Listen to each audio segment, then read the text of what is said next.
नमस्कार साथियों, स्वागत है आपका अपना यूट्यूब चैनल एकेएम की पाठशाला पर। तो साथियों, आज हम लोग बात करेंगे साप्ताहिक टेस्ट पेपर 4 नवंबर 2023 की।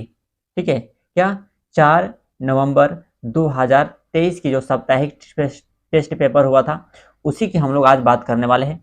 तो इसमें आप देखेंगे आज की सब्जेक्ट जो है, हम सामाजिक विज्ञान आपके लिए लेकर आए हैं। ठीक है, सामाजिक विज्ञान। और इसमें 75 मिनट का टाइम आपको रहेगा, और इसमें कक्षा 8 का है और टोटल पूर्णांक 40 का रहेगा। ठीक है, तो इस तरह से सामाजिक विज्ञान का यह टेस्ट पेपर है। आप इसको अंत तक जरूर देखिएगा, आपको कुछ न कुछ नया चीज सीखने को अवश्य मिलेगा। तो यदि आप चैनल पर नए होंगे तो चैनल को सब्सक्राइब कर लीजिएगा और बेल आइकन की घंटी को दबा लीजिएगा, ताकि जब भी मैं वीडियो अपलोड करूं सबसे पहले नोटिफिकेशन आपके पास पहुंचे और आप उसको देख पाएं। तो साथियों, यहाँ पर हम जो कुछ यहाँ पर दिया गया है सामान्य निर्देश। ठीक है, सामान्य निर्देश दिया गया है, आप इसको अच्छी तरह से वीडियो को रोक करके आप पढ़ लेंगे। ठीक है, हम लोग यहाँ पर डायरेक्ट प्रश्न की बात करते हैं। ये है आपका सेक्शन ए। जैसा कि आपको पता होगा कि जो है अक्टूबर से आपका 2 सेक्शन में प्रश्न आता है। सेक्शन ए में आपका ऑब्जेक्टिव आता है, सेक्शन ए में आपको ऑब्जेक्टिव आता है, और सेक्शन बी की हम लोग बात करें तो सेक्शन बी में आपका सब्जेक्टिव आता है। इसमें आपका 4 प्रश्न रहता है। सॉरी, यहाँ पर इसमें आपका 5 प्रश्न रहता है। कितना? 5 प्रश्न रहता है, और एक प्रश्न 4 अंक यानी टोटल 20 नंबर का रहता है। और ऑब्जेक्टिव में हम बात कर लें तो इसमें टोटल 10 प्रश्न रहेगा, और एक प्रश्न आपका 2 अंक का रहता है। यानी यहाँ पर आपका 20 अंक और 20-40 अंक का टोटल आपका एग्जाम होता है। ओके, तो यहाँ पर हम आज देखने वाले हैं सेक्शन ए। ठीक है, हम वस्तुनिष्ठ प्रश्न अभी देखने वाले हैं, तो चलिए वस्तुनिष्ठ प्रश्न देखते हैं। प्रश्न ए क्या कहता है कि 1857 के विद्रोह के समय भारत का गवर्नर जनरल कौन था? 1857 के विद्रोह के समय गवर्नर जनरल कौन था? तो इसका जो आंसर होगा आपका लॉर्ड कैनिंग। क्या होगा? लॉर्ड कैनिंग, यानी इसका आंसर डी होगा। ओके गाइस, तो ये जो आपका बनल था, ये जो है 16 मई 1857 की सिपाही विद्रोह के समय जो है, ये लॉर्ड कैनिंग भारत का गवर्नर जनरल बनल था। ओके, तो उम्मीद है समझ में आ गया होगा। चलिए प्रश्न संख्या हम लोग 2 देखते हैं। प्रश्न संख्या 2 क्या कहता है कि बाबू कुंवर सिंह की किस राज्य से संबंधित थे? जो बाबू कुंवर सिंह जो थे, वो किस राज्य से संबंधित थे? तो ये जो थे आपका बिहार राज्य से थे। कहाँ से?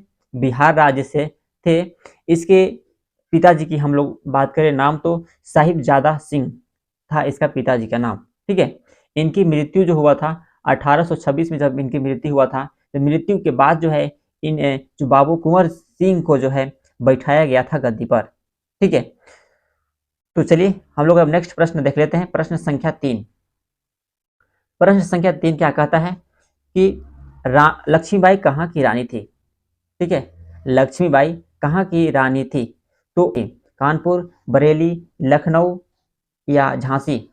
तो यदि आप इसका आंसर जान रहे होंगे तो मुझे कमेंट में बताएंगे। तो इसका जो आंसर होगा आपका झांसी। ये झांसी जो पड़ता है यूपी में पड़ता है। कहाँ पड़ता है? यूपी, उत्तर प्रदेश में यह झांसी है। हम लोग झांसी रानी लक्ष्मीबाई की हम लोग बात करें तो इनका जन्म जो था 19 नवंबर 1835 ईस्वी को हुआ था। क्या था? 19 नवंबर 1835 ईस्वी को रानी लक्ष्मीबाई का जन्म हुआ। ठीक है, माता की हम लोग बात करें तो भागीरथी बाई। ठीक है, जो लक्ष्मीबाई की माता जी का नाम था भागीरथी बाई। ओके, और पिताजी की हम लोग बात करें तो इनका पिताजी का नाम जो था मोरोपंत मोरोपंत तांबे था। क्या था? मोरोपंत तांबे। ओके, तो ये तमाम जानकारी आपको समझ में आ गया होगा। तो चलिए अब हम लोग प्रश्न संख्या देखते हैं 4। कानपुर में 1857 के विद्रोह की अगुवाई किसने किया था? कानपुर में 1857 की जो विद्रोह जो था उसका अगुवाई कौन किया था? तो इसका आंसर जो होगा आप मुझे कमेंट में बताएंगे। तो इसका आंसर जो होगा आपका नाना साहेब। क्या था? नाना साहेब। पेशवा बाजीराव के दूसरा पुत्र थे। क्या थे? पेशवा बाजीराव के द्वितीय पुत्र के थे नाना साहेब। उन्होंने ही यह कानपुर के जो विद्रोह हुआ था उसकी अगुवाई ये किए थे। ओके, तो चलिए हम लोग चलते हैं नेक्स्ट प्रश्न में। नेक्स्ट प्रश्न जो है 5 है। अब 5 प्रश्न क्या कहता है कि तात्या टोपे किसका सेनापति थे? बिरजिस कड़के, नाना साहेब, रानी लक्ष्मीबाई, बेगम हजरत महल, किसका सेनापति थे तात्या टोपे? तो इसका जो आंसर होगा रानी लक्ष्मीबाई। क्या? रानी लक्ष्मीबाई की जो थे तात्या टोपे सेनापति थे। जो भी देख रेख करते थे तात्या टोपे ही करते थे, रानी लक्ष्मीबाई की सेना की। ठीक है, जो भी नियम कानून बनाना हो, जो भी उन लोगों का संरक्षण प्रदान करना हो, ये तात्या टोपे महत्वपूर्ण भूमिका निभा रहे थे।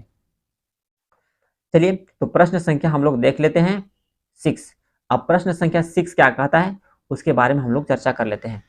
यह है आपका प्रश्न संख्या 6। अब प्रश्न संख्या 6 क्या कह रहा है कि उच्च न्यायालय का गठन संविधान के किस अनुच्छेद में है? मतलब किस अनुच्छेद के तहत जो है उच्च न्यायालय का गठन होता है।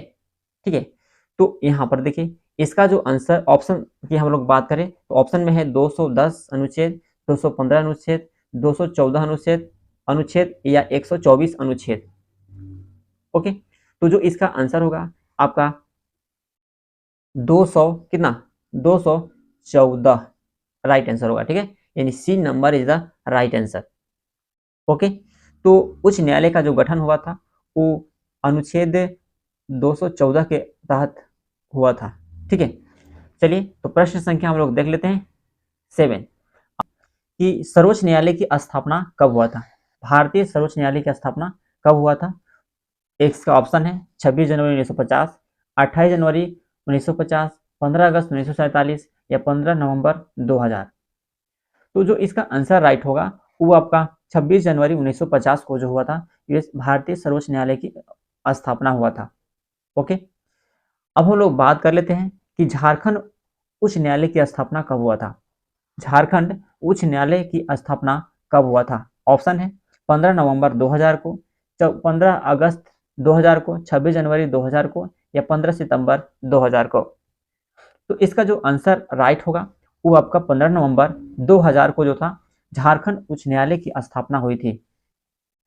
नेक्स्ट प्रश्न की हम लोग बात करें तो झारखंड उच्च न्यायालय कहाँ अवस्थित है? मतलब झारखंड जो है, झारखंड उच्च न्यायालय कहाँ पर स्थित है? तो इसका आंसर की हम लोग बात कर ले तो जो इसका आंसर होगा वो आपका रांची में होगा। क्या होगा? रांची में जो है झारखंड उच्च न्यायालय की स्थापना हुआ था। ओके, तो हम लोग नेक्स्ट प्रश्न की हम लोग बात करें जो 10 प्रश्न है, जनहित याचिका की व्यवस्था, जनहित याचिका की व्यवस्था कब से शुरू की गई थी? ठीक है, कब से शुरू की गई थी जनहित याचिका की व्यवस्था? तो जो इसका आंसर होगा ये आपका 1980। क्या होगा? 1980 में जो था, जो है 1980 में जो है ये जनहित याचिका की व्यवस्था शुरू हुई। ठीक है, तो उम्मीद करते हैं कि यहाँ तक आपको कोई प्रश्न, कोई दिक्कत नहीं हुआ होगा। तो चलिए अब हम लोग देख लेते हैं लघु उत्तरीय प्रश्न। ओके, क्या लघु उत्तरीय प्रश्न देख लेते हैं। लघु उत्तरीय प्रश्न यहाँ पर आपको 5 प्रश्न रहेंगे, एक प्रश्न 4 अंक का, यही टोटल 20 अंक का आपका यहाँ पर है। तो आप पूरा ध्यानपूर्वक सुनेंगे, इसमें थोड़ा सा लॉन्ग है। तो चलिए यहाँ पर हम देखते हैं। यहाँ पर प्रश्न संख्या 11 क्या है कि 1857 ईस्वी की क्रांति में कौन कौन से कारण थे? आखिर 1857 की क्रांति हुआ क्यों हुआ, कारण क्या था? तो इसका कारण आप बड़े ध्यान से सुनेंगे। इसका कारण था कि 1857 के विद्रोह के तत्कालीन कारण सैनिक थे, यानी सैनिक के कारण ही यह विद्रोह फैला था। ठीक है, यहाँ पर सैनिकों ने एक अफवाह फैला दिया और यहाँ पर यह कहा गया कि जो एक नए एनफील्ड, ठीक है, नई एनफील्ड जो एक राइफल था उसके कारतूस में गाय और सुअर के चर्बी का प्रयोग किया गया था, ज़्यादा था।